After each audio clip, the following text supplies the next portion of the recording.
Hi, welcome to MGS kitchen. இன்றைக்கி நம்ம என்ன பார்க்க போகிறோன்னா கனவா மிளகு வறுவல் தான் இன்றைக்கி நம்ம பார்க்க போகிறோம். ஸோ அதுக்கு தேவையான பொருள் என்னென்னு பார்த்துக்கலாம். சோம்பு, இஞ்சி பூண்டு நல்லா அரைச்சி வச்சுருக்கேன், மிளகு நல்லா அரைச்சி வச்சுருக்கேன், மிளகாத்தூள் எடுத்துக்கலாம், கல் உப்பு எடுத்துக்கலாம், எண்ணெய், மஞ்சத்தூள் எடுத்துக்கலாம், கனவா ஃபிஷ் வாங்கி வச்சுருக்கோம். ஸோ 1/2 kg அதை நல்லா க்ளீன் பண்ணி எடுத்து வச்சுருக்கோம். இப்போ கடாயில் எண்ணெய் ஊற்றினதும் சோம்பு போட்டுக்கலாம்.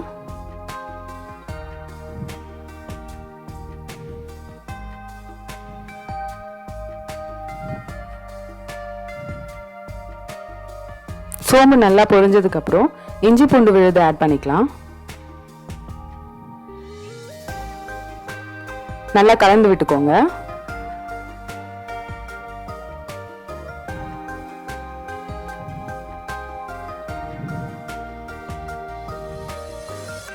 இப்போ அதில் நம்ம அந்த க்ளீன் பண்ணி வச்சுருக்கோம் இல்லையா, ஸோ அந்த கனவா ஃபிஷ் ஆட் பண்ணிக்கலாம்.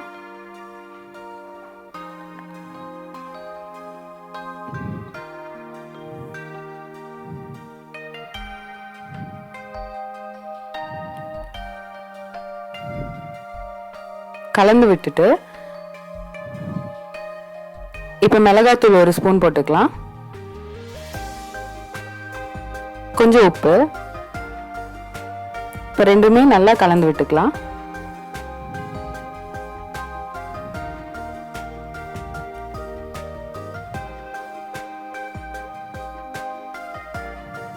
மிளகாத்தூள் உங்களுக்கு காரத்துக்கு ஏற்ற மாதிரி நீங்கள் ஆட் பண்ணிக்கலாம்.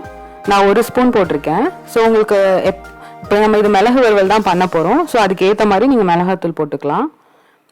கொஞ்சம் தண்ணி ஆட் பண்ணிக்கலாம்.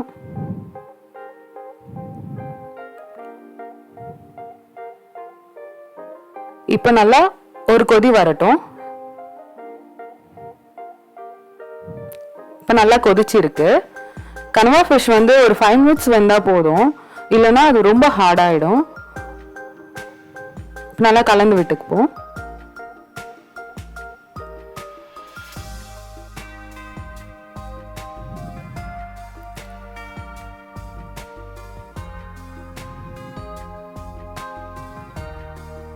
இப்போ இதில் நம்ம அரைச்சி வச்சிருக்கோம் இல்லையா மிளகு பேஸ்ட்டு, ஸோ அதை ஆட் பண்ணிக்கலாம்.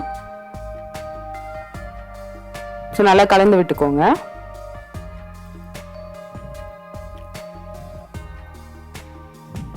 நல்லா கலந்து விட்டதும் அது நல்லா சுருண்டு நல்லா வதங்கி வரணும். அவ்வளோதாங்க, கனவா ஃபிஷ் ரெடி ஆயிடுச்சு.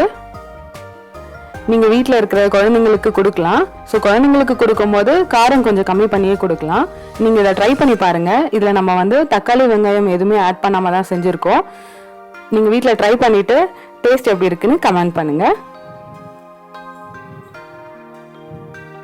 மறக்காமல் நம்ம சேனலை சப்ஸ்கிரைப் பண்ணுங்கள். தேங்க்யூ.